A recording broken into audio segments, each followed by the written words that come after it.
মা তো 3 দিনের দুপুরে খাবার দিয়েছিল, বলি সেই খাবারগুলি কই?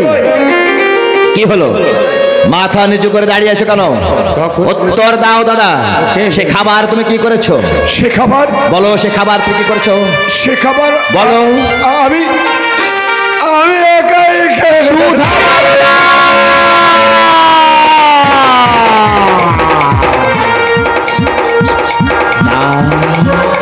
বাবা! 3 জনের খাবার তুমি একা খেতে পারো না। সত্যি করে বলো, সেই খাবার তুমি কাকে দেখাইয়েছো? বিশেষ করে ভাই, আমি কাউকে দিয়ে খাওয়াইনি।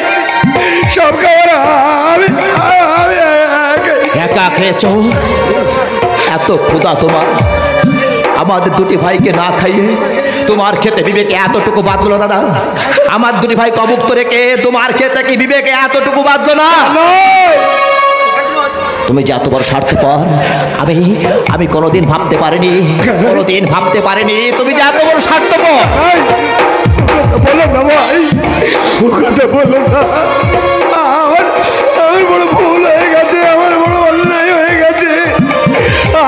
স্বার্থপর চোখের জলে এই কানাইয়ের মন গলবে না।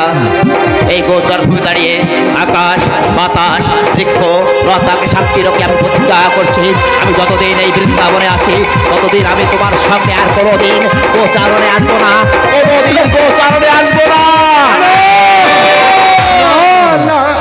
কানাই না, ও কথা বলো না।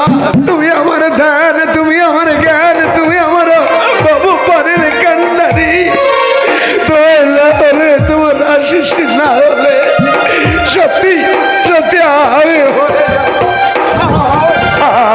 তুমি তোমার চরণ ছাড়া করো না। আমি আমার সব অপরাধ স্বীকার না। এখন যত অপরাধ স্বীকার করো আর যতই তুমি চোখের জল ফেলো না কেন সুদামা দাদা, আজকের পর থেকে তুমি আমার কাছ থেকে আর কিছুই পাবে না। আর আজকের পরে তুমি এই বৃন্দাবনের সকল মানুষ জানতো তুমি কৃষ্ণ সখা সুদামা। হ্যাঁ, তুমি কৃষ্ণ সখা সুদামা, কিন্তু আজকের পর থেকে এই বৃন্দাবন জানবে তুমি কৃষ্ণ ছাড়া সুদামা, কৃষ্ণ ছাড়া সুদামা, কৃষ্ণ ছাড়া